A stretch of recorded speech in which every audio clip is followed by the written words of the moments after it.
Dice así: todos experimentamos la muerte física y por naturaleza la muerte carnal.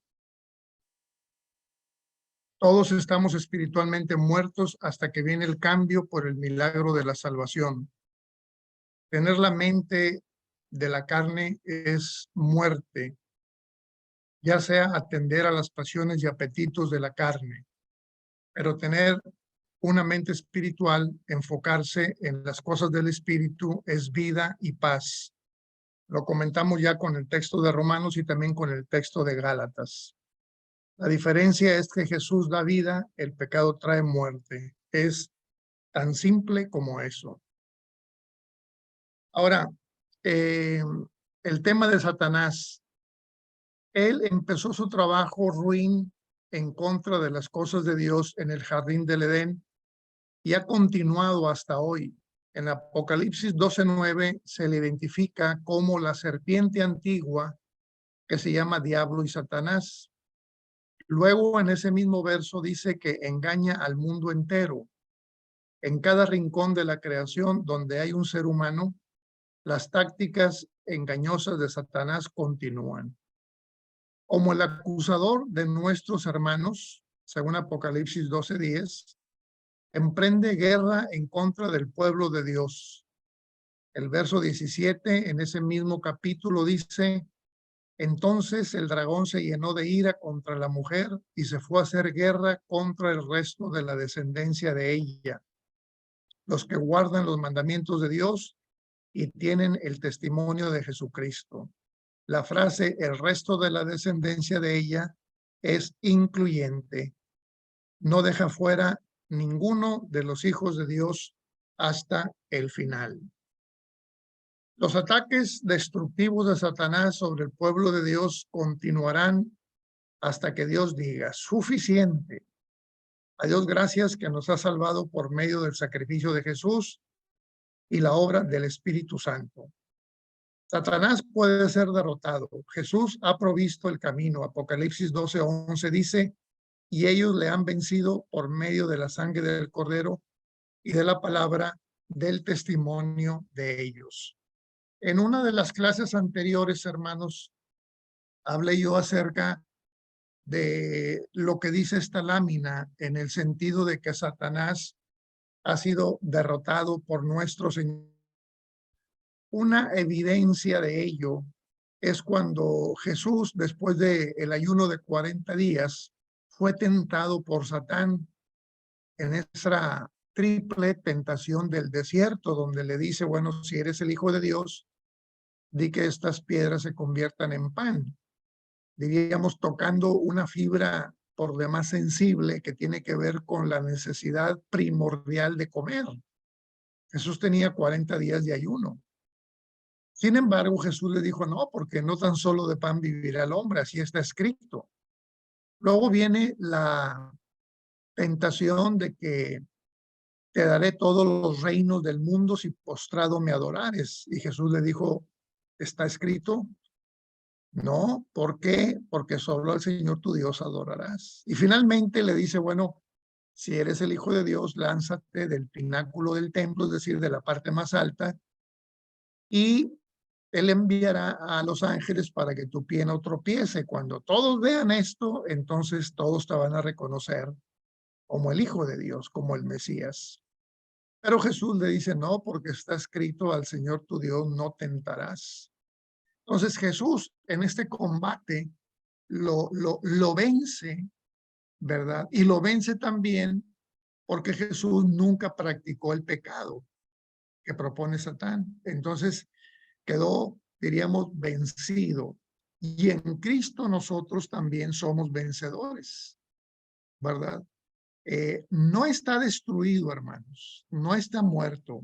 Ese es otro tema que aquí vamos a abordar ahorita, pero sí está vencido. Es decir, Satanás no tiene ningún poder, excepto el poder que la persona le quiera dar, ¿verdad? Pero no estamos obligados, no tenemos que obedecer a Satanás, no nos pone una pistola en la espalda para someternos, no. Cuando alguien peca porque quiere hacerlo, ¿verdad? Es su voluntad hacerlo. Por más excusas que presente, finalmente la decisión y la responsabilidad es de la persona. Satanás solamente nos presenta la tentación, ¿verdad? Entonces, es interesante porque a veces culpamos a Satanás de todas las cosas, cuando realmente nosotros somos los responsables. Bueno, aquí está el texto de Apocalipsis 12:11, donde dice que ellos, es decir, los redimidos, ya se declara la victoria por anticipado en Apocalipsis. Ellos le han vencido por medio de la sangre del Cordero y de la palabra del testimonio de ellos. Las acechanzas de Satanás y los dardos de fuego mencionados en Efesios 6:11 y 16 siguen hiriendo, causando dificultades y destruyendo al pueblo de Dios. ¿Por qué? Porque nos sigue tentando y nosotros seguimos cayendo en la tentación. No por voluntad de Dios, sino por voluntad propia. Las multitudes eligen no recibir la salvación que Dios provee. Irán al sepulcro siendo esclavos de Satanás. Claro, eso significa que resucitarán a un juicio de condenación. En Tesalonicenses 1:9, su destino se describe de la siguiente manera: estos sufrirán pena de eterna perdición, excluidos de la presencia del Señor y de la gloria de su poder. Ahora, esta última parte, hermanos, en Apocalipsis 20, del 10 al 15, se nos dan detalles del juicio del gran trono blanco. A Juan le fue mostrado que y fueron juzgados los muertos por las cosas que estaban escritas en los libros según sus obras. Y el versículo 15 agrega: el que no se halló inscrito en el libro de la vida, es decir, también está condenado. El hombre, Satanás, pecado y muerte son lanzados al lago de fuego. Así que el final de ellos viene en su aniquilación.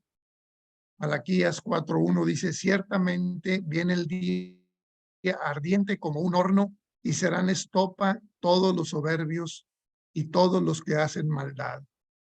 Aquel día vendrá, los abrazará, dice Jehová de los ejércitos, y no les dejará ni raíz ni rama. Esto es completa y total aniquilación, eternamente separados de Dios en muerte. En cuanto al final del diablo, las escrituras son muy claras. La primera profecía de su destino se encuentra en la caída. Génesis 3:15 dice: y pondré enemistad entre ti, es decir, entre la serpiente y el medio que usó Satanás, ¿verdad? Y la mujer, y entre tu simiente y la simiente suya. Está en la cabeza de Satanás. Herida implica un golpe fatal, mortal de necesidad, como lo dio Cristo. Y tú le herirás en el talón. Sugiere una herida superficial a Jesús. ¿Por qué? Porque aunque fue muerto, resucitó de la tumba. Entonces fue una herida superficial, no de muerte, como la que Jesús asentó en Satanás. Apocalipsis 20 especifica a profundidad el fin de Satanás. Número 1, por 1000 años será atado y arrojado en el abismo, según los versículos 1 al 3. Número 2, después de los 1000 años será desatado y saldrá a engañar a las naciones para atacar el campamento de los santos, según versos 7 al 9. Número 3, antes de que inicie cualquier conflicto, será lanzado en el lago de fuego y azufre, versículo 10, y junto con la destrucción de Satanás, la muerte misma será destruida. De Apocalipsis 20, 13 y 14. Bueno, aquí voy a leer yo, hermanos, porque sobre esto vamos a dedicar la última parte de nuestra clase. Ojalá que todos tengan acceso a la lectura de Apocalipsis 20, porque está, diríamos, un poquito intrincado el asunto, no es fácil de comprenderse, pero estamos hablando de la destrucción de Satán y también de aquellos que le dan la espalda a nuestro Señor Jesucristo. Entonces, en el capítulo 20 de Apocalipsis, a partir del verso 10, se habla del destino último de Satanás. Dice el versículo 10 de Apocalipsis: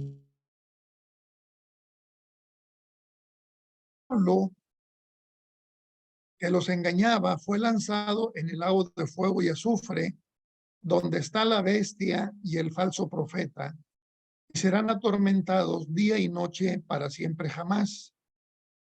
Y vio un gran trono blanco y al que estaba sentado sobre él, de delante del cual huyó la tierra y el cielo, y no fue hallado lugar de ellos. Y vi los muertos grandes y pequeños que estaban delante de Dios, y los libros fueron abiertos, y otro libro fue abierto, el cual es de la vida. Y fueron juzgados los muertos por las cosas que estaban escritas en los libros según sus obras. Y el mar dio los muertos que estaban en él, y la muerte y el infierno dieron los muertos que estaban en ellos, y fue hecho juicio de cada uno según sus obras. Y el infierno y la muerte fueron lanzados en el lago de fuego. Esta es la muerte segunda. Y el que no fue hallado escrito en el libro de la vida fue lanzado también en el lago de fuego. Esto de Apocalipsis 20, de los versículos 10 al 15, son el final final, ¿verdad? Y aquí está no solo la destrucción de Satán, sino también la destrucción de la bestia y del falso profeta. ¿Quién es la bestia, hermanos? ¿Y quién es el falso profeta? Bueno, estos unidos a Satanás forman una trilogía del mal. Es, diríamos, como la versión negativa de esa doctrina de la Trinidad que hablamos, ¿verdad? En la cual no creemos, pero por así decirlo es la antítesis, ¿no? En tanto que Dios, el Padre, Jesús y el Espíritu Santo nos salvan, están a favor nuestro, diríamos. Hay otra trilogía que son el diablo, la bestia y el falso profeta que están en contra de nosotros. El diablo es el enemigo de Dios, diríamos, el enemigo público número uno, ¿no? Es el origen del mal, ¿no? Es el tentador, el engañador de nuestras almas. La bestia es un poder, de acuerdo con Apocalipsis, que tiene un gran dominio sobre millones y millones de personas. Algunas veces hemos interpretado que la bestia es una cierta religión y reducimos a esta bestia a una especie como de, diríamos, denominación, ¿verdad? Pero la verdad es que, así dicho en pocas palabras, la bestia es no solo un poder religioso, sino también un poder político y un poder económico. Es un poder que pretende ocupar el lugar de Dios en el corazón de las personas. Y es feroz, brutal y sin compasión, arrasa todo cuanto tiene a su paso. El capítulo 13 de Apocalipsis la describe como una bestia horripilante que tiene 7 cabezas y 10 cuernos. Si usted se fija en esta imagen de 7 cabezas y 10 cuernos, es una imagen asimétrica. ¿Qué quiere decir esto? Que no hay simetría, es decir, no son 7 coronas o 7 cuernos, no hay simetría. Son 7 cabezas, pero 10 cuernos. ¿Cómo lo arreglamos esto? No coincide. ¿Qué significa esto? Bueno, esto habla de la complejidad de la bestia. No es fácil identificarla o no es fácil de definirla porque es muy complejo. Estamos hablando de poderes económicos, de poderes políticos, de poderes religiosos, de un gran poder que se levanta en el mundo. De hecho, el número de la bestia es el 666. ¿Qué nos dice este número? Bueno, pues este número es una repetición de un solo número, el 6. En la Biblia, cuando uno estudia los números y sus significados, encuentra que el número 7 es perfecto. Por tanto, el número 6 es imperfecto. Pero en este caso, como se repite 3 veces, el número 6, refiriéndose a la bestia, decimos que es perfectamente imperfecta. ¿Me explico, hermanos? Es decir, es la imperfección andando, es todo aquello que se opone a Dios. Por eso tiene el número 6. Y esta repetición es típica en la Biblia porque muchas veces, por ejemplo, Jesús usa frases donde se quiere hacer énfasis, ¿no? Por ejemplo, de cierto os digo. O también se habla de Dios en el Antiguo Testamento diciendo santo, santo, santo, Jehová de los ejércitos. Tu nombre es santo sobre toda la tierra. Es decir, cuando hay esta repetición, simplemente es para llamarnos la atención de la seriedad del asunto. Y aquí la bestia tiene 3 veces el número 6, lo cual habla de una imperfección al máximo. Repito, no solo es poder religioso, es también poder económico y poder político. Y es una complejidad que el ser humano no puede comprender porque rebasa la comprensión humana, ¿verdad? Hoy en día vemos cómo los gobiernos pasan todo tipo de leyes de tal manera que puedan quedar bien con las personas que emiten su voto porque lo único que le interesa a los gobernantes es el poder a toda costa. No importa que sacrifiquen cuestiones de índole moral. Pues si se casan hombres con hombres está bien, o mujeres con mujeres, no hay problema. La cosa es que todo el mundo sea feliz. Y si pueden tener hijos o más bien adoptar hijos, pues adelante, ¿no? Que lo hagan. ¿Cuál es el problema? Es decir, eh, están dispuestos incluso a vender su alma al diablo, por así decirlo, con tal de perpetuarse en el poder, con tal de quedar bien con la gente. Entonces, y es un poder que va creciendo, porque la verdad es que todos sufrimos las consecuencias, ¿no? Ahora mismo estamos en una recesión. De repente hay una recesión. ¿Y qué es esto? Pues es un efecto de este poder bestial que existe a nivel mundial. Hay conflictos armados, hay intereses que están por encima de las personas, el interés económico.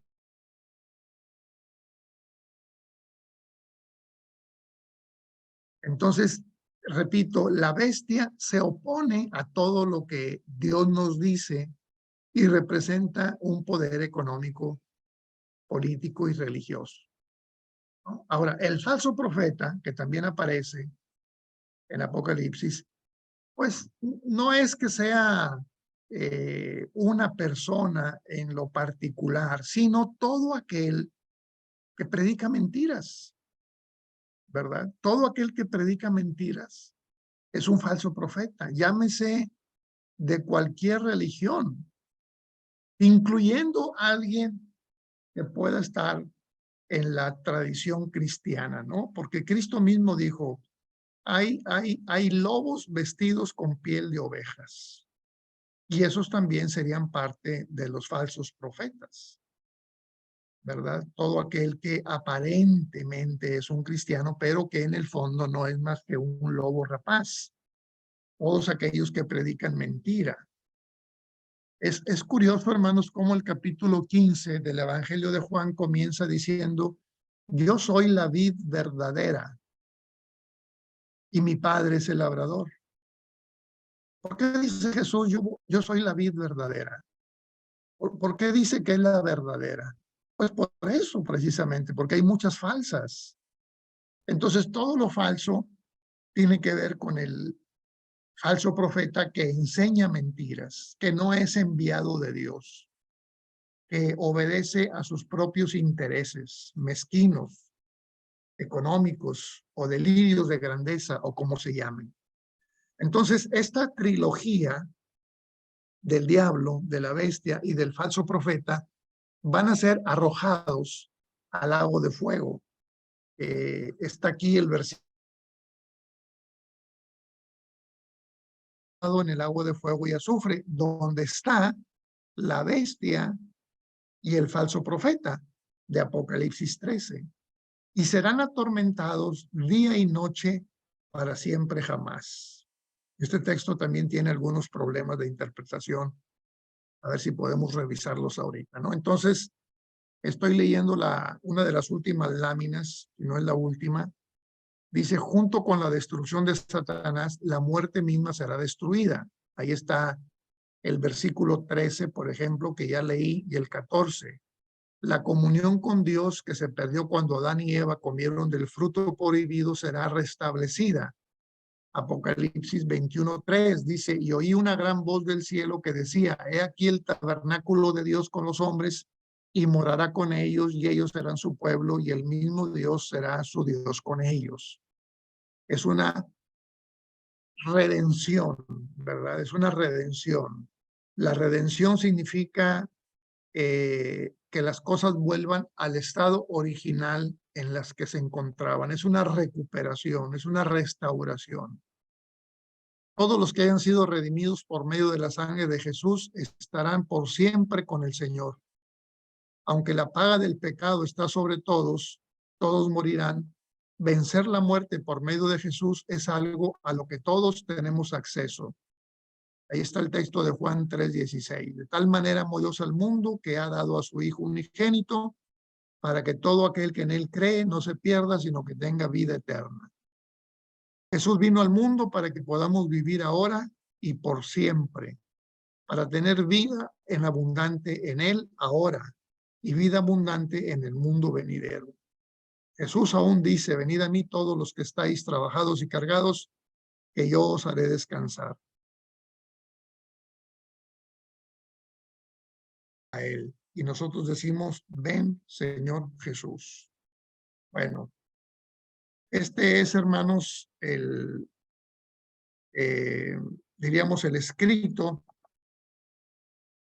que tiene que ver con esta doctrina, repito, de el castigo final para los enemigos de Dios, llámese Satanás, bestia, falso profeta o simplemente aquellos que no aceptaron a Cristo como su Salvador.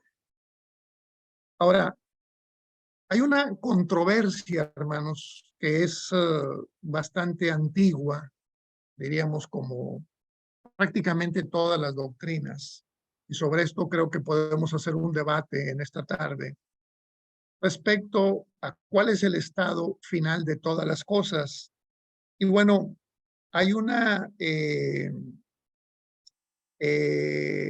hay una posición, hermanos, en donde algunos opinan que habrá una aniquilación final para todos los enemigos de Dios.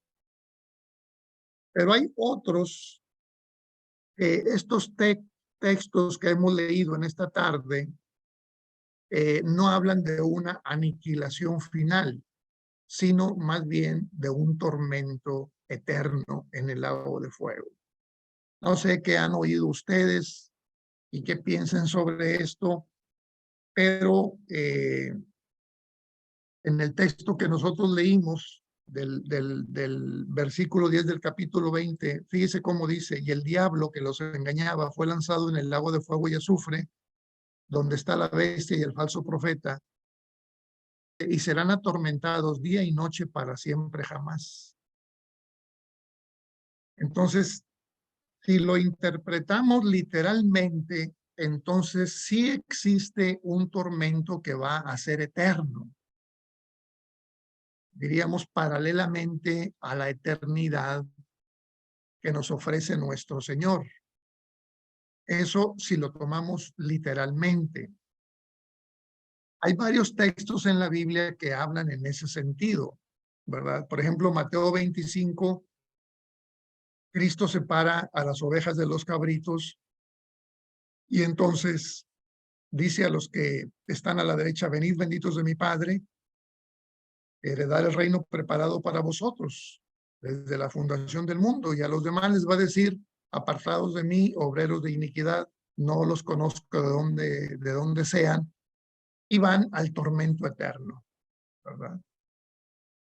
En la parábola del rico y Lázaro, el rico es arrojado al tormento. Hay otros textos en ese sentido, ¿no? Entonces, por un lado está esta posición, así como hay una vida eterna, gloriosa, también hay una muerte eterna, permanente, de sufrimiento, dolor y martirio. La otra posición es la aniquilación total. La aniquilación total es la doctrina que habla de que Dios no es sádico, por lo tanto no va a tener a nadie ahí sufriendo día y noche, quemándose sin consumirse, porque Dios no se alegra en el sufrimiento. Entonces simplemente lo que Dios va a hacer es la aniquilación total, es decir, borrar su existencia, olvidar su memoria como si nunca hubiera existido. Esa es la doctrina de la aniquilación total. Tiene a favor el hecho de que, por ejemplo, ¿qué sentido tendría para nosotros estar en el gozo del Señor eternamente, pero ver a algunos familiares nuestros ahí en el tormento eterno? Como que no podríamos disfrutar si por un lado ellos están sufriendo en ese tormento eterno, mientras nosotros estamos gozando con el Señor. Se llama la doctrina aniquilacionismo. Está un poquito difícil este tema, pero es la aniquilación total, ¿no? Aniquilacionismo. Ahí anótelo como pueda, ¿verdad? Así de complicada está la doctrina. Aniquilacionismo. Esta doctrina de la aniquilación total implica que el fuego lo consume todo y que nadie volverá a existir después de que pasa por ese fuego. Esta doctrina dice que el término eterno se refiere a la permanencia solo de lo bueno y no de lo malo. ¿Por qué? Porque la eternidad en la Biblia se ofrece principalmente a los redimidos, no a los pecadores. Los que van a ser eternos son los redimidos, no los pecadores. La eternidad es un premio que no pueden heredar los pecadores, ¿verdad? Es decir, solo lo bueno. Lo malo, lo pecaminoso, lo malo no puede ser eterno. Por eso Dios sacó a Adán y a Eva del huerto, para que no se eternizaran en esta condición pecaminosa, ¿verdad? También esta doctrina del aniquilación total dice que no sería justo que si un ser humano pecó temporalmente, es decir, mientras vivió, que pueden ser 70, 80, 90 años, pues no sería justo que estuviera eternamente sufriendo en el fuego y azufre, ¿verdad? Como que no sería justo.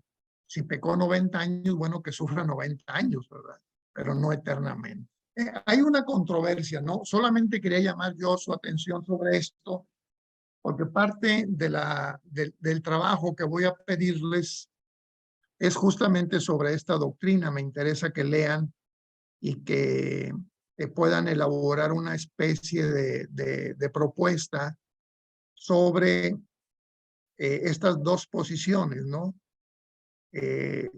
La condenación para los malvados o para los que le dan la espalda a Dios es una aniquilación total o es el sufrimiento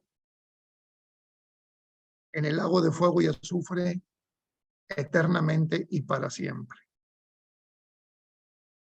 Hay bastante literatura sobre esta doctrina. Me gustaría mucho que la leyeran y que ustedes mismos hicieran una propuesta. En los fundamentos doctrinales, nosotros nos inclinamos por la aniquilación total, no por lo eterno en cuanto al pecador, ¿verdad? Sino por la aniquilación. Pero no está así como muy claro que digamos, hay diferentes posturas. Por lo pronto yo pediría que ustedes fueran leyendo sobre esto. La próxima semana les voy a dar las características del trabajo que van a hacer para acreditar esta materia, ¿no? Porque las demás doctrinas están bastante claras, no creo que sean tan interesantes como esta, como para hacer un trabajo de investigación. Ya les diré de la extensión que debe de llevar, para que puedan escribir algo, ¿verdad? No tiene que ser muy extenso, pero sí tengo mucho interés en que conozcan más el estado final de los muertos. ¿Alguna pregunta, hermanos? Abran sus micrófonos. Hermana Beren. Híjole, pastor, yo ya estaba anotando mis preguntas para usted respecto de este último punto y ya me las voy a tener que responder cuando haga mi trabajo de investigación, creo. Sí. Ya nos puso ahí Sí, el palito puedes hacer las preguntas, pero yo tengo interés personal por la lectura, básicamente. No es que nosotros tengamos la última palabra en todo, ¿no? Yo creo que lo que sabemos está bien, pero no es todo lo que debemos de saber. Claro, Hay sí, mucho más, ¿verdad? bueno, Entonces, viene, adelante. vamos a tener que leer nomás. Sí, eso sí, eso sí. Bueno, yo quería arrancar por el principio, como Ajá. dice Jack el Destripador, vamos por partes, pastor. Respecto de su exposición del hombre, usted comentaba en alguno de sus láminas que incluso mucha gente suele pensar que Satanás no existe, que Satanás no fue quien tentó a la mujer. Y por ahí, no sé, cuando estaba yo estudiando en la comunidad teológica en México, en una clase de antropología bíblica, el profesor nos hablaba sobre una teoría que no sé si manejarla como teoría, la verdad no recuerdo bien, no sé cuál sería el concepto real, pero que tenía mucho que ver con esto que usted comentaba, donde se supone que dicen algunos tentó a Eva para cometer el pecado de desobediencia, fue su propio raciocinio, fue el hecho de que ella tenía tal conciencia, tal conocimiento al haber sido creada a imagen y semejanza de Dios, en ese mismo espíritu de ser una persona con cualidades, como usted decía, potentes, por así decirlo, y que fue su razonamiento lo que la llevó a pensar, y ese árbol, ¿por qué no lo puedo comer? Y si lo puedo comer, seguramente es por algo o para algo, ¿no? Entonces, es como que ella misma empezó a maquinar el por qué podría comerlo, cuál sería el resultado, pensando que quizás sería como Dios, y que lo que Dios no quería era que fueran como él. Y bueno, es como una teoría de ciertas especulaciones, obviamente, que se desatan alrededor de este punto. En realidad nosotros tenemos conciencia de que Satanás existe, no tenemos duda. Pero a veces, pensando yo un poquito en cómo somos los seres humanos, digo, muchas veces empezamos así, ¿no?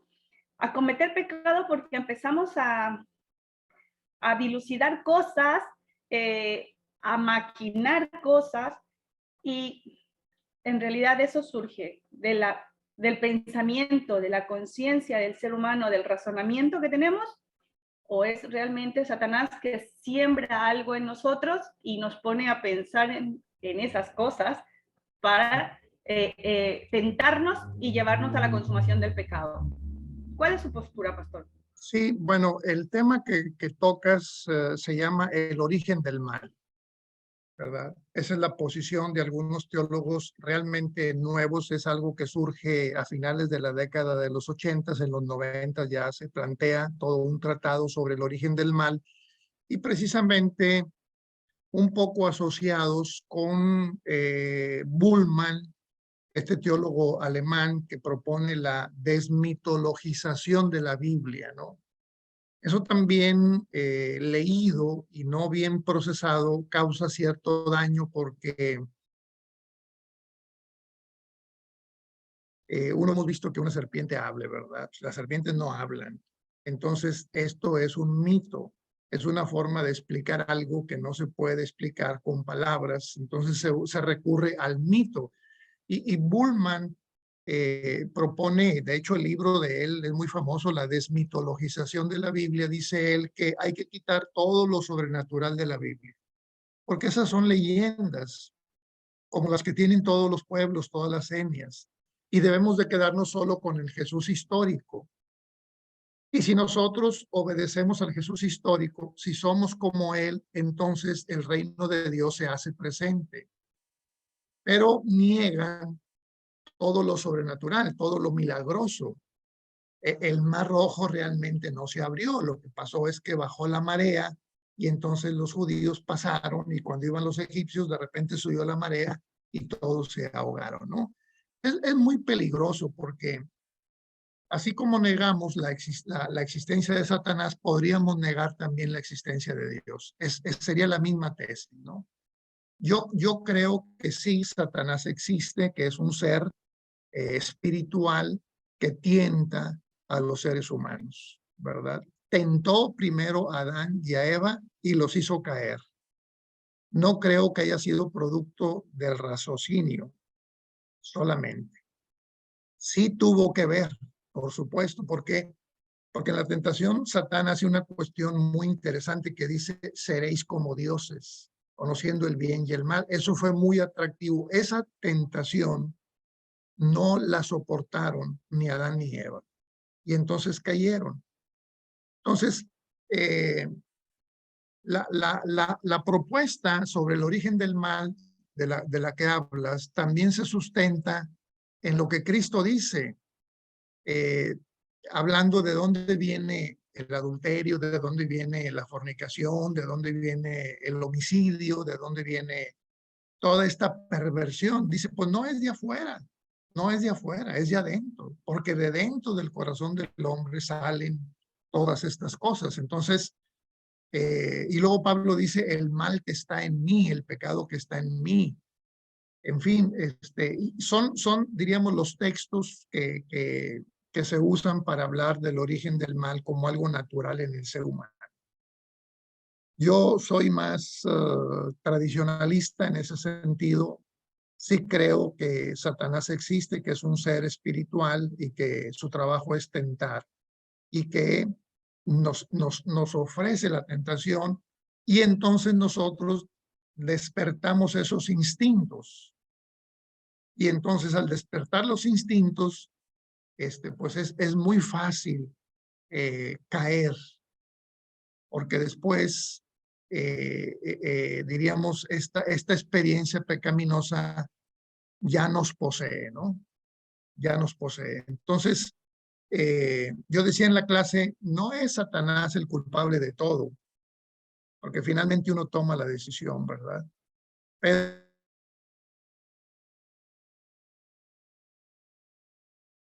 Gracias, pastor. Sí, sí, tiene sí, toda la razón.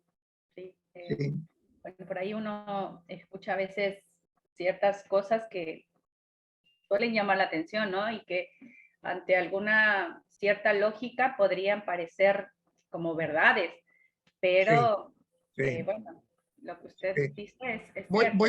voy a ver si consigo un estudio que se presentó en el Concilio Mexicano, quizá el hermano Abraham lo tuviera a la mano ahí mismo, no sé, y lo pueden leer. Así se llama, lo estudió el Concilio de México en el año 2001, 2003, por ahí, no me equivoco. Voy a buscarlo. Así se llama, El origen del mal, y se presentaron las propuestas, ¿no?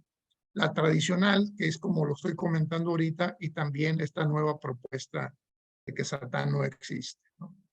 Voy a ver si lo consigo antes de que termine el curso para compartir la lectura con ustedes.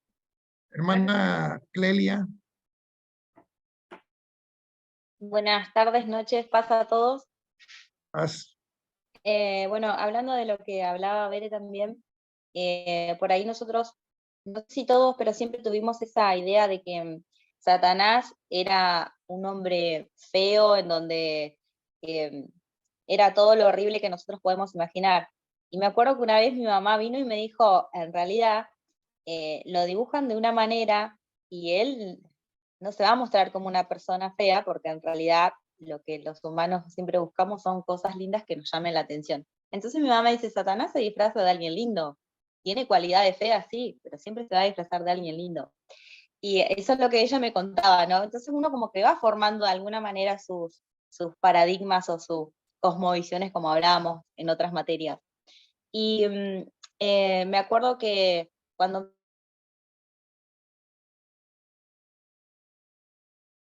ni carne, sino que era contra huestes y potestades, yo empecé a mirar de otra manera a las personas. Y ahí lo fui anotando porque realmente me parece que es importante y quizás si yo estoy equivocada, me gustaría que de alguna manera me pueda explicar, ¿no? Bueno, cuando mencionaba ese verso, comprendo que luchamos en contra del cuerpo de las, no luchamos en contra del cuerpo de las personas, sino de lo que viene de esa persona, ¿no? Y me acuerdo de ese verso que dice que de acuerdo a lo que tenemos en el corazón, es como nosotros hablamos y las cosas que nosotros hacemos. Y cuando realmente nosotros estamos lejos de Dios, es obvio que el Espíritu del Señor no va a morar en nosotros. Y sí le vamos a dar oportunidad a que otras cosas malas sí puedan llegar a estar en nosotros. Y a veces el enemigo aprovecha esas oportunidades para poder de alguna manera saber cuáles son nuestras debilidades y trabajar a través de ese cuerpo para humillarnos de alguna manera a lo que serían las comunidades cristianas o quienes estamos presentes o creyendo en Jesús por la fe. Quizá esté errada en ese sentido, pero cuando entendí ese verso de que no lucho contra la persona, sino en contra de huestes espirituales, empecé a ver a las personas de otra manera y empecé a darme cuenta que realmente el mundo necesita del Señor. Y al no tener al Señor presente en sus vidas, el enemigo de alguna manera eh, trata de influenciarlo con diferentes cosas que le ofrece, con diferentes placeres, y las personas se van llenando de esos placeres que el enemigo le ofrece. Y así se va alejando del Señor sin que nosotros podamos hacer absolutamente nada. Eso es lo que quería compartir. No sé si estoy erradísima en lo que estoy diciendo, pero no, lo no, comprendo de esa manera. no, está bien, pero ¿cuáles serían estas huestes espirituales en los aires? Dice Pablo, ¿no? No tenemos lucha contra carne y sangre, sino contra potestades espirituales. ¿Cuáles serían estos? Cuando habla Pablo de potestades espirituales, ¿de qué está hablando? Bueno, pues está hablando de un poder. Es un poder, es el poder diríamos, del pecado. En términos generales, estamos luchando contra el pecado. Nuestro enemigo no es la denominación fulana de tal, porque no creen como nosotros. Nuestro enemigo es el pecado. Y el pecado es un poder. El pecado es un poder muy grande, más grande que nuestro poder humano. Por eso caemos en pecado, porque el pecado nos domina. El pecado es atractivo, es, diríamos, seductor, porque nos persuade para hacer aquello que se opone a la voluntad de Dios. Desde una mentira blanca, como pudiéramos decirlo, hasta un asesinato, que sería, diríamos, algo de lo más grave, ¿no? Entonces, este poder maligno está en el aire, está en el ambiente, está al acecho de nosotros. Y también nuestra condición humana está predispuesta al pecado. Ese es el otro problema, porque como decíamos en la clase, ya probamos del pecado, ya tenemos el pecado dentro, entonces hay una predisposición. Ustedes han oído la fábula del escorpión y el sapo, ¿no? Seguramente el sapo es cuestionado por el escorpión que quiere cruzar del otro lado del arroyo y le dice, oye, llévame en tus espaldas porque yo no puedo pasar. El sapo le dice, no, porque tú me vas a picar, tú eres un escorpión. No, te prometo que no te voy a picar. En fin, finalmente lo convence, lo sube a su espalda y a mitad del arroyo lo pica. Y el sapo dice, bueno, te dije que me ibas a picar. Y le dice, bueno, es que esa es mi naturaleza. Yo vivo para pecar. Bueno, eso explica en esta fábula la naturaleza humana. La naturaleza humana tiende naturalmente al pecado. No le enseñamos a los niños a que digan mentiras. No hay necesidad de enseñarse. Ellos lo dicen simplemente. Tampoco les enseñamos a que aprendan lo malo. Lo aprenden más rápido que lo bueno.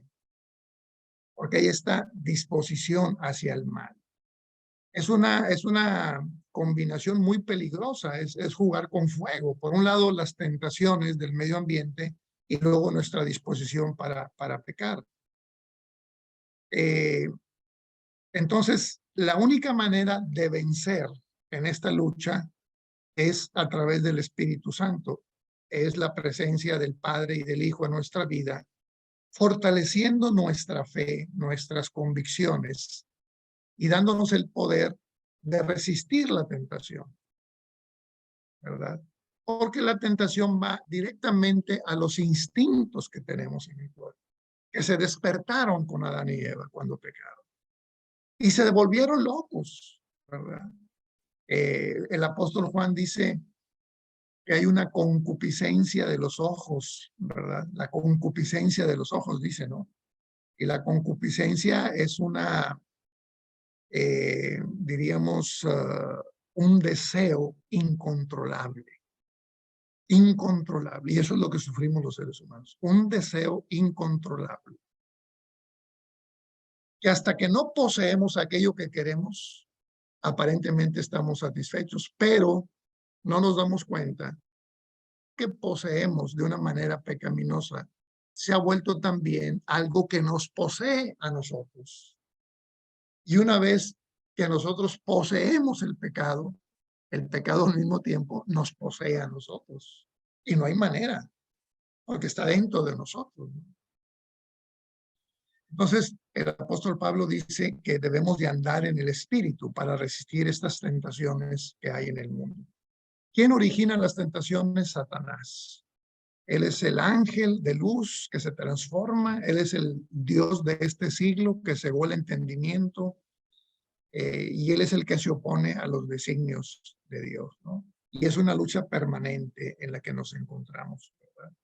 Por eso Pablo dice, miserable hombre de mí, ¿quién me librará de este cuerpo, ¿verdad? Que me hace hacer lo que no quiero? Y el bien que quiero no lo puedo hacer. Gracias, Cleila, por la pregunta. ¿Qué más, hermanos?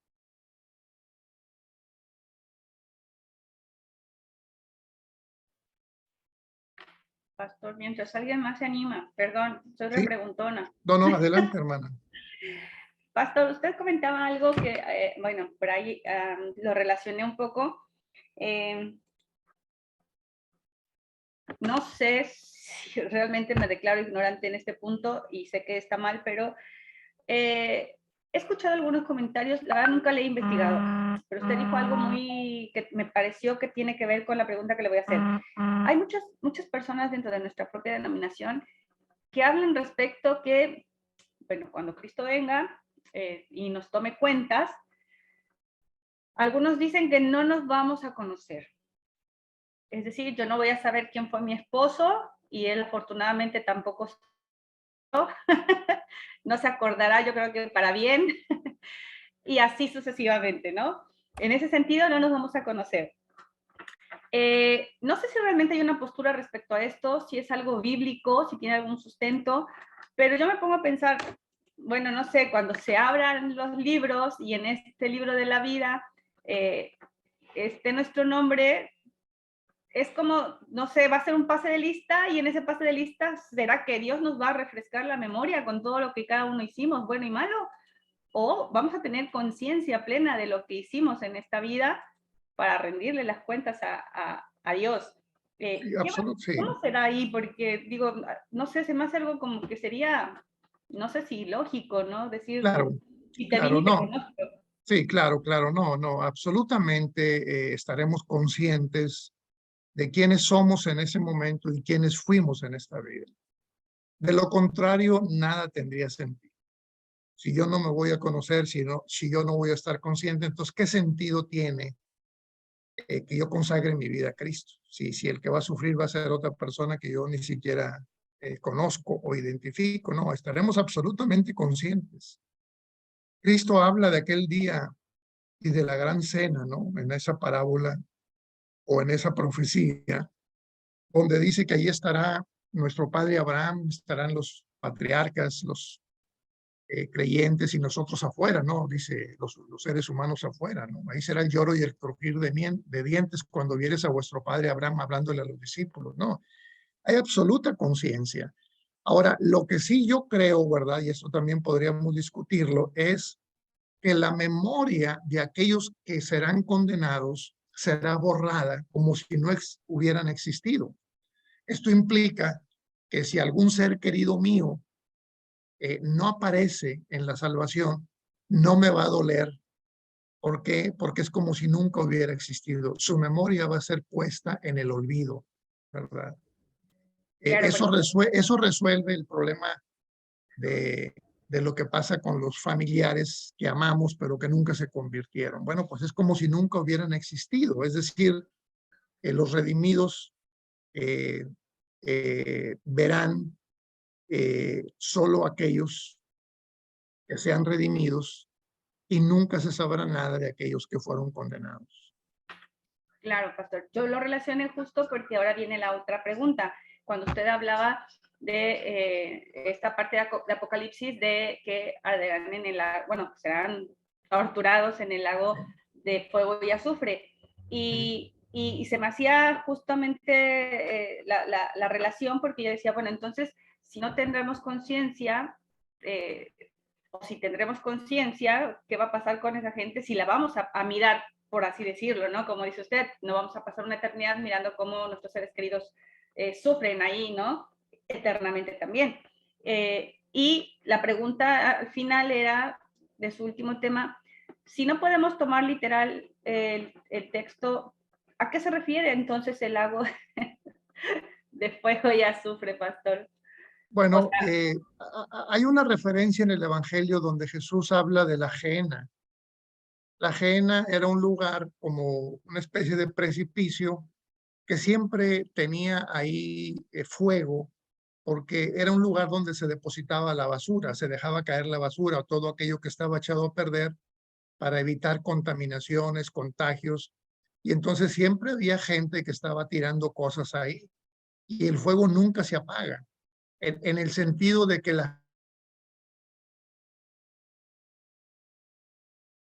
referencia a lo que sería el castigo para los incrédulos, eh, pero al mismo tiempo el fuego por naturaleza tiene la facultad de extinguir todo tipo de vida. Entonces, si es eterno, entonces no puede ser fuego, porque el fuego extermina todo lo que toca. Entonces, puede ser el fuego eterno, ¿verdad? Que siempre va a estar ahí para cuando se ofrezca, pero no la persona que es colocada ahí, porque esa persona se va a consumir y va a ser reducida a cenizas absolutamente. Esa Claro, sería una posible explicación. serían como una alegoría de Sí, algo que va a estar o va a dejar en un estado de aniquilación total, quizá por eso venga la convicción que nosotros, a la que nosotros nos inclinamos hablando de Iglesia de Dios séptimo día, no así del fuego como tal, sino del resultado de la persona que sea depositada en exacto, este lugar. exacto. Okay. El fuego puede ser eterno, ahí va a estar para cuando se ofrezca, pero no la persona que cae ahí, porque esa persona se va a consumir inmediatamente. Claro, claro. Bueno, De gracias. otra manera sería un suplicio, ¿verdad? El Sí, problema sí, es, estaríamos creyendo en el infierno que nos pinta sí, la Iglesia Católica y algunas por ahí denominaciones, ¿no? Que creen en esta exacto, parte de que vamos a estar cocinándonos eternamente. pero sí tiene un problema grave el tema, porque, por ejemplo, en el texto de Apocalipsis 20:10 que leí, en el griego, en el texto original, es muy claro cuando dice que serán atormentados día y noche para siempre jamás.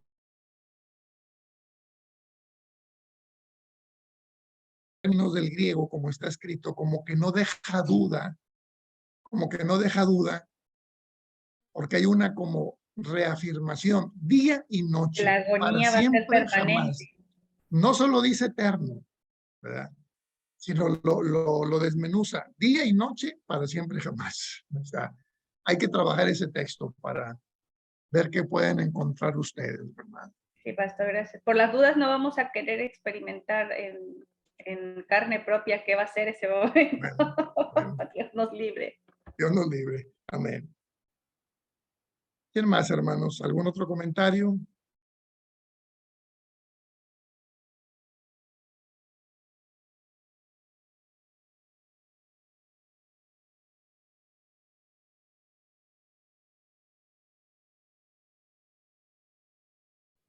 Bueno, pastor, Dios le bendiga. Quería preguntar algo respecto a lo que la hermana Beri estaba tocando concerniente a lo que decía de la parte de la conciencia, cuando sucediera esta parte que ella decía que uno, si el Señor en su voluntad lo tiene para estar en ese reino, perdía como la conciencia de su ser querido. No, ahí me confundí yo, porque el hermano decía que de pronto era únicamente a aquellos que de pronto no fueron redimidos o que no fueron justificados, eran los que de pronto de nuestra mente iban a ser borrados. ¿Es así o no es así? Sí, Porque yo así me es. confundí ahí. Sí, no, es así. Bueno, pero van a ser borrados después de que conscientemente sepan que fueron condenados. Ajá. Porque todos vamos a resucitar, ¿verdad? Unos para salvación. Nos salvamos, conscientemente nos condenamos. Pero una vez el condenado sufre, diríamos, el castigo, entonces va a ser borrado de nuestras memorias, como si nunca hubiera existido. Porque, repito, no podríamos vivir en paz sabiendo o estando conscientes que papá o mamá o mi esposo, mi esposa o mis hijos tuvieron ese destino final. Porque los textos también, si usted los busca, los va a encontrar, habla de que su memoria será puesta en olvido, ¿no? De que no tendrán más parte ni suerte en este tiempo, en esta vida. En fin, va así, hermano Pedro. Gracias Pero por yo, la pregunta. pero Sí, yo sí, pero yo sí voy a tener, digamos, por decir algo, reconocer a mi ser querido cuando esté en ese, digamos, en esa parte. sí, sí, vamos a reconocernos, pero también en un sentido diferente. De entrada, ¿verdad? Seremos como ángeles. Ajá. Y los ángeles son asexuados. O sea, para que no nos preocupemos por ese tema, ¿verdad? Esa atracción propia de los Ya, ya, ya. humanos va a ser superada a un placer mucho más superior que el placer que tenemos ahora. Ok. Gracias, hermano. Dios le bendiga. Pero sí nos vamos a reconocer, ¿verdad?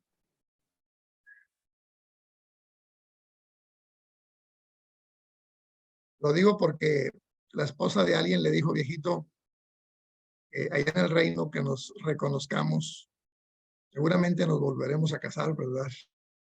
Y él dijo, no, dijimos que hasta que la muerte nos separe. Así quedó. Unos van a decir amén, pastor. Sí.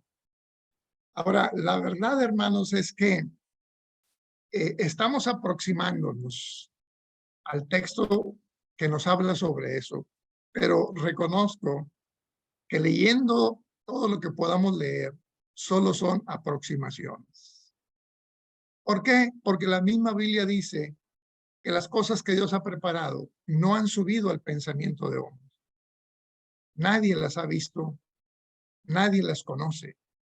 Entonces, es mucho más de lo que usted y yo nos podemos imaginar.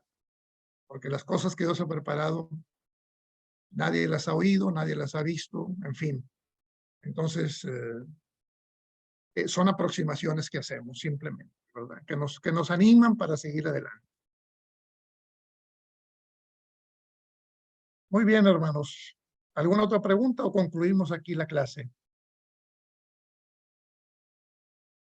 La hermana Litia había alzado la mano, hermano. Adelante, hermana. Toda confianza. Gracias. No, yo quería preguntarle, pastor, el texto de Apocalipsis, cuando nosotros leemos que seremos consolados, que Dios secará toda lágrima y que seremos consolados. ¿Qué es lo que nos va a hacer llorar o por qué vamos a llorar, ¿no? Para ser consolados. ¿A qué se refiere?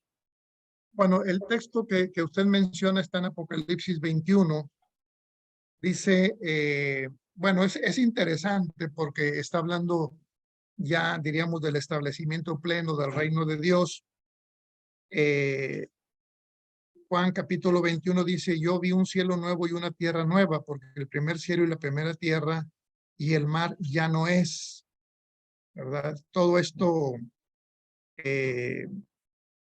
diríamos que desaparece, ¿no? Y yo, Juan, vi la santa ciudad de Jerusalén, que descendía del cielo de Dios, dispuesta como una esposa ataviada con su marido. La santa ciudad desciende, ¿no? En Apocalipsis, hermanos, todo es hacia abajo, ¿eh? Nada es hacia arriba. No hay con que nos vamos al cielo ni cosas por el estilo. Todo viene hacia acá, ¿no? Recomendé la lectura de Apocalipsis del doctor Juan Stam en esta clase o fue en otra clase que di, hermanos. Si no lo recomendé, entonces tome nota. Tome nota. Se llama Apocalipsis. Es un comentario. No lo tenemos. Doctor Juan S-T-A-N. No, S-T-A-M de mamá. S-T-A-M. Es lo mejor que pueden leer sobre Apocalipsis. Acaba de fallecer el doctor Juan Stam. Yo tuve el privilegio de ser su alumno. Americano, nacionalizado costarricense, escribe varias obras, una de ellas es la de Apocalipsis. Tengo gratas memorias de él porque en una clase donde hablábamos acerca del estado de los muertos, él se sorprendió porque pues nosotros somos una denominación que tiene una doctrina muy particular y diferente a las demás denominaciones cristianas. Y me dijo, Ramón, ¿y dónde han estado ustedes todos estos años? Que nunca habíamos oído nada como lo que tú estás presentando. Bueno, somos una iglesia no muy grande, somos una iglesia realmente pequeña, pero aquí estamos. Y en ese tiempo le estaba escribiendo el libro de Apocalipsis. Y me dijo, fíjate que, o fíjense que, lo dijo ella a los alumnos, en Apocalipsis todo es hacia abajo, nada es hacia arriba. La idea de irse al cielo no tiene fundamento bíblico. Y comentaba este texto de que la ciudad de Jerusalén descendía, ¿no? Y luego dice, para responder a la hermana Liti, en el versículo 4, limpiará Dios toda lágrima de los ojos de ellos y la muerte no será más, ni habrá más llanto, ni dolor, ni clamor, porque las primeras cosas son pasadas. Bueno, es simplemente, hermana Lizzy, un reflejo de la época en la cual todo sufrimiento será superado, desaparecido. Es una nueva realidad. Hay nuevos cielos, hay nueva tierra y la mar ya no es, ¿verdad? Estamos en una nueva era, en la era de la plenitud del reino de Dios. Entonces, son expresiones, diríamos, atemporales, por así decirlo, ¿no? Atemporales. Es decir, que lo que existió como propio de esta vida, el sufrimiento, el llanto, el dolor y la muerte, ya no existirán en aquella vida. Será completamente diferente. No es que vayamos entrando ahí y Él va limpiándonos los ojos de las lágrimas o consolándonos, no, sino más bien de una nueva realidad. Muchas gracias. No, yo lo había pensado o me lo imaginaba diferente, ¿no? Es que vamos a estar tristes o estar llorando porque tal vez algún ser querido que hubiésemos querido ver no lo vemos y entonces nos va a dar tristeza, pero seremos consolados. Yo lo había pensado por ese lado. Sí. Sí, y precisamente es lo que hablábamos, ¿no? Para evitar eso, el Señor va en el exterminio, en la aniquilación, va a borrar la vida de los incrédulos de tal manera que nadie tenga conciencia de ellos. Es una, diríamos, desaparición de lo que fueron. No habrá referencia para los condenados.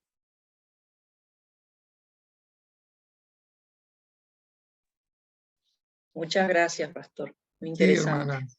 Sí, para servirles.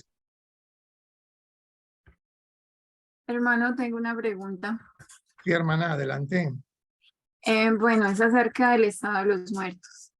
Y pues entendiendo este estado de inconsciencia total ya en la muerte, quisiera saber cómo podemos responder o cómo podemos hablar con esas personas que afirman ver a sus seres queridos, que afirman escucharlos o incluso piensan o sueñan con ellos y dicen que les hablan en sus sueños. Entonces, ¿cómo podríamos responderles o qué podríamos decirles acerca de eso?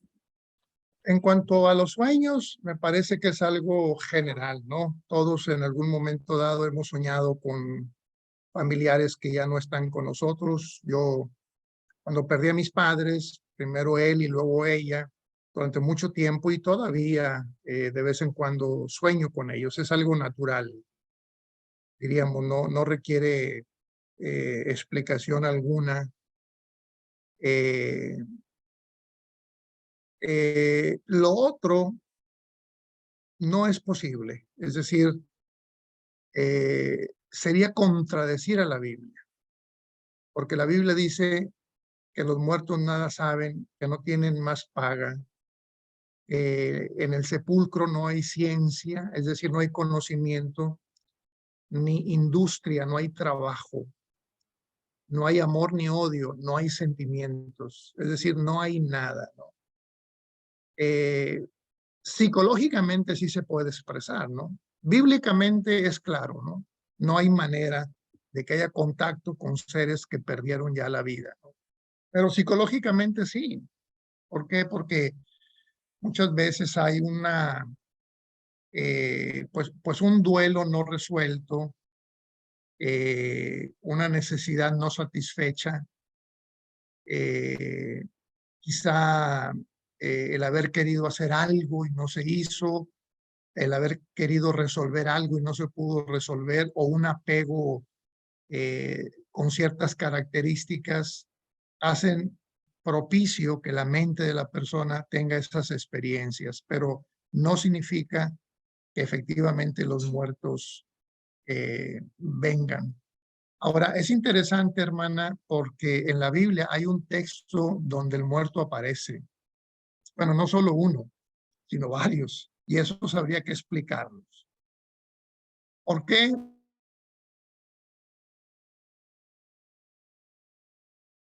Aparecen dos muertos. Por un lado Moisés y por otro lado Elías. Eso significa que Dios es el único que tiene poder para hacerlo. Nadie más. Y esto diría, bueno, entonces a lo mejor ahí es el poder de Dios, ¿verdad? El que los trae. Bueno, yo creo que es en el caso en donde Dios tiene un interés particular para la salvación de las personas. El otro caso muy conocido es el de la pitonisa de Endor. No sé si lo recuerden en el Antiguo Testamento, en el libro de los Reyes. Saúl anda mal, ya está desechado por Dios y no sabe qué hacer para preservar el poder. Y entonces va y consulta con una mujer pitonisa. Y esa mujer pitonisa hace que se aparezca. ¿Quién fue, hermanos? ¿Quién fue? Bueno, lo voy a dejar de tarea para la próxima semana. Samuel. Fue Samuel. Sí. Ese tema habría que también tocarlo por separado, porque no es que la pitonisa tenga el poder de traer a un muerto para que esté de nuevo entre nosotros. ¿Por qué? Porque si leemos bien el pasaje, la primera persona que se sorprende cuando aparece Samuel es la pitonisa. Es la primera que se sorprende, porque ella nunca se imaginó, porque no puede ser que ella traiga un muerto. Pero Dios lo hace porque va a demostrarle algo a Saúl, ¿no? Bueno, habría que estudiar el tema, pero repito, fuera de esos textos bíblicos, realmente no hay un fundamento bíblico como para creer en ese tipo de experiencias. Ahora, no estoy diciendo, hermanos, que las personas estén diciendo mentiras. Es una experiencia que viven. Es una experiencia que viven, ¿no? A veces nosotros mismos tenemos sueños que pareciera ser que son reales, pero reales. Son experiencias que se viven, ¿verdad? No están mintiendo, es lo que sienten. Pero eso no significa que los muertos vengan. ¿Por qué? Porque contraviene todo lo que dice la palabra de Dios. Gracias por su pregunta, hermana Lenix. Bueno, hermanos, concluimos aquí nuestra clase. Hermano Pedro, llévenos en oración para dar gracias y nos vemos el próximo lunes con el favor de Dios, hermanos. Bueno, hermanos. Nuevamente, Señor, dándote a ti la gloria, la honra, la alabanza, Señor, por habernos permitido un día más, Señor, y poder, Señor, recibir de ti, Señor, instrucción a través de nuestro hermano Ramón, Señor. Gracias porque, Señor, aclara más cosas en nuestra mente, Papito Dios, y podemos, Señor, seguir adelante, Señor. Él nos exhortaba y nos decía que quizás aquella primera pareja no tenía, eran mínimas las responsabilidades, pero después de que, Señor, se presentó este evento, Señor, la responsabilidad, Señor bendito, es grande para nosotros, Padre, porque debemos de nosotros mostrar, Señor, que en vano, Señor, no subiste a esa cruz, que en vano, Señor, no nos redimió, nos justificó, Señor, sino que nosotros debemos ser esos auténticos representantes, Señor, en esta tierra, para que, Señor, como veíamos, nuestra familia y todos nuestros seres queridos lleguen también al conocimiento de tu palabra, mi Señor, y no se pierdan, Padre. Gracias, Señor, porque es la esperanza que tenemos nosotros, Padre. Es lo que hemos creído como iglesia, Señor, que finalmente, Señor, vendrás por ella, Padre. Ayúdanos a mantenernos ahí, Señor, firmes, Señor. Firmes en lo que hemos creído, Padre. Bendiga tu iglesia, mi Señor bendito. Permítanos tener un buen descanso en esta noche, Señor, y seguir adelante, Papito Dios, en lo que tú nos has encomendado, Señor. Bendice a tu iglesia, Señor, bendice a mis hermanos, a todos los que, Señor, se pudieron conectar y a los que van a ver más adelante, Padre, esta enseñanza, también sea de bendición para tu iglesia. En el nombre de mi Señor Jesús, Señor. Amén y amén. Amén.